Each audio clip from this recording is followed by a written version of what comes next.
सद्गुरु श्री ब्रह्मचैतन्य महाराज गोंदवलेकर यांचं प्रवचन 5 जानेवारी।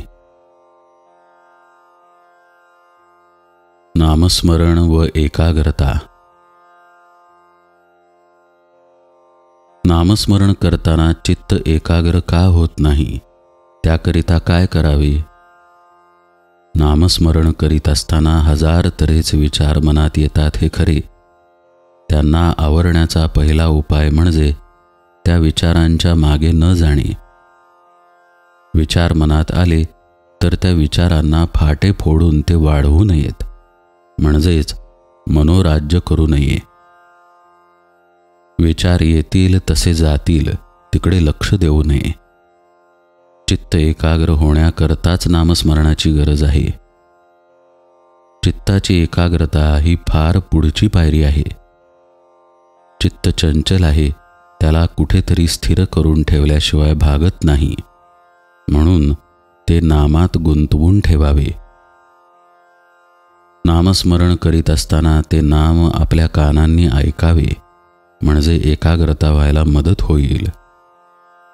एकाग्रता झाल्याशिवाय नाम घेण्यात अर्थ नाही आणि नामाशिवाय एकाग्रता होणार नाही, या संशयात न पडता साधे सोपे नाम घ्यावे, म्हणजे आपोआप एकाग्रता येईल।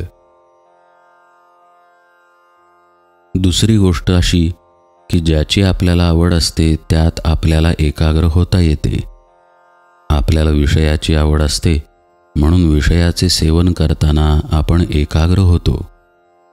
मग त्याचप्रमाणे विषयाच्या ऐवजी आपण परमात्म्याची आवड धरली तर त्याच्या ठिकाणीही एकाग्र होता येणार नाही का? म्हणून आज विषयाची जितकी आवड आहे तितकीच देवाच्या प्राप्तीबद्दलही आवड ठेवावी, म्हणजे आपल्याला त्याच्या ठिकाणी एकाग्र होता येईल। एकाग्र होणे म्हणजे त्या ठिकाणी समरस होणे। मीठ पाण्यात टाकले म्हणजे ते पाण्याहून वेगळे राहते का? योग केल्याने एकाग्र होता येईल खरे, पण जोपर्यंत समाधी आहे तोपर्यंतच ती एकाग्रता टिकेल। सर्वाभूती भगवत भाव पाहणे हेच खरे एकाग्रतेचे साधन।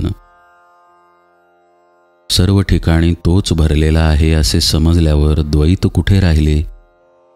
आणि जिथे द्वैत गेले तिथे आपोआप एकाग्रता आलीच। अशी एकाग्रता साधते तीच खरी समाधी होय। मनुष्य अगदी एकटा असला किंवा एकांतात असला तरी आपल्या कल्पनेने तो अनेक माणसे आपल्या भोवती गोळा करतो। विशेषतः विद्वान लोकांना कल्पना जास्त असतात, तेव्हा कल्पना करायचीच तर ती भगवंताविषयी करूया। भगवंत हा दाता आहे, त्राता आहे, सुख देणारा आहे, अशी कल्पना आपण करूया, त्यातच खरे हित आहे। कल्पनेच्या पलीकडे असणारा परमात्मा आपण कल्पनेत आणून सगुण करावा आणि तिथेच आपले चित्त स्थिर करण्याचा प्रयत्न करावा। मन एकाग्र होत नसेल तर न होवो, पण नामस्मरण सोडू नये। जानकी जीवन स्मरण जय जय राम।